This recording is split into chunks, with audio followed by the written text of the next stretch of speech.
everyone, I'm Maggie Moon. Thank you so very much for joining me. Today I'm going to be answering the question of how do you go ahead and cast a circle to work with demons? Well, first I want to say that there is a variety of ways, okay, that you can go ahead and cast a circle. I'm assuming that if you are wanting to work with demons that you have been working in magic, witchcraft, or something close to that. So what you're going to do is find a spot that you can do your working being uninterrupted, whether it's your temple space, your room, whatever.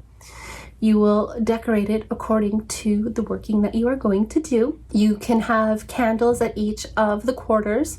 You can also represent, with the colors, the different elements, north, east, green for north, or black or brown, yellow for east, red for south, blue for west, if you wish. I prefer having all black candles in the quarters, and I like to just use my visualization of the forces that I'm calling in. I don't really like a lot of colors there. I like everything black. So you'll set up your altar with all of your necessary utensils that you're going to need for whatever the work is that you're doing. Okay, so if you're Wiccan, you're gonna probably set up your altar in a Wiccan way.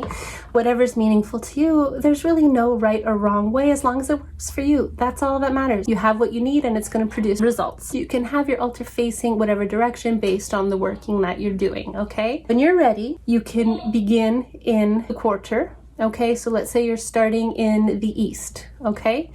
You can draw, now you don't have to, it's up to you. You can draw an inverted pentagram,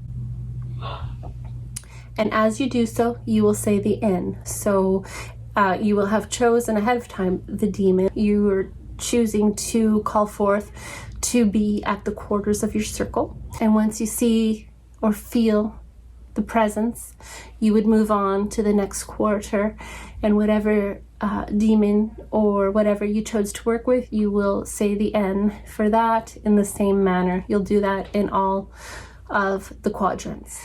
So you'll call in that fifth element. Okay, spirit. You can call it whatever you want. Some people like to call in Satan. Some people like to call in whatever. I like to call in the universal force energy, even the Hagal rune, the mother rune, Hagal into it, depending on my mood, but it's always universal source energy is the fifth element. I am just going to share with you a basic general way to cast a circle, but again, it is up to you. It has to be personally meaningful. If you go through a lot of the different books, there's no limit to how many different circle casting styles that there are. But let me just explain that these circles are different than Wicca, of course, let's say for an example, or some other types of ceremonial magic. When we as a Luciferian or someone who's going to be working with demons, we don't cast a circle to keep things out or as a protection. Okay, we cast the circle to declare ourselves gods of that space, okay, where we are going to exert our command and our control. The circle really is our aura, but we go ahead and do the steps in declaring yourself god or goddess of that space. You are also creating a container, okay, to contain the energy raised within until you are ready to direct it at your target, whatever that may be, okay? You have your altar in the middle, let's say, of the space. And let's say I'm starting in the east, and I've chosen to call in Lucifer to be the demon in the east. I would, of course, ground and center and get myself into state before I would even begin any of this. I would have my altar set up, the censer going, everything is set, okay? Now, I am grounded, I am centered, I am open, and I head over to the east. I have my athame, let's say.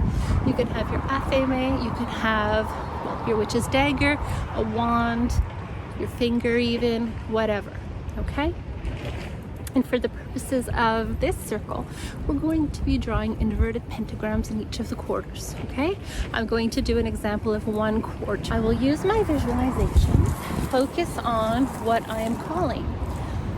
When I create the inverted pentagram, okay, I am going to be, for my visualization, I am creating a portal for Lucifer to come forth. And I will, let's say for the purposes of this work, use Lucifer's N to call him forth. So, Renish Tasa Ubaraka Biasa Ika Lucifer. Renish Tasa Ubaraka Biasa Ika Lucifer.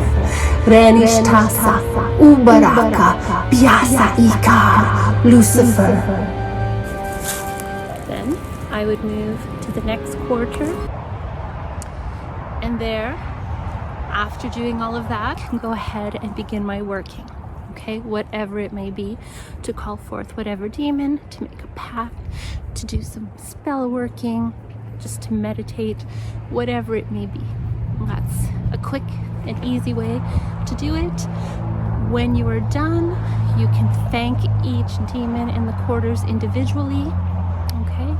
Or you can make a general statement that the rite has ended. I thank you all for your presences here. Leave if you must.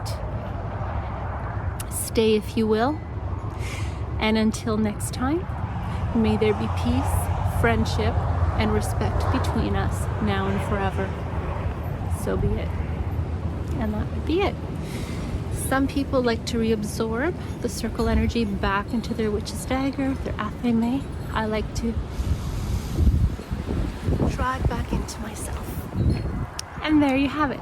So I hope that this has been of some help to you. Let me know what you think in the comments below.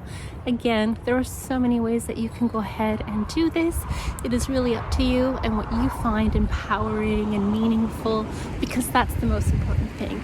You are the most important and most needed tool in the toolbox, and your belief is as well.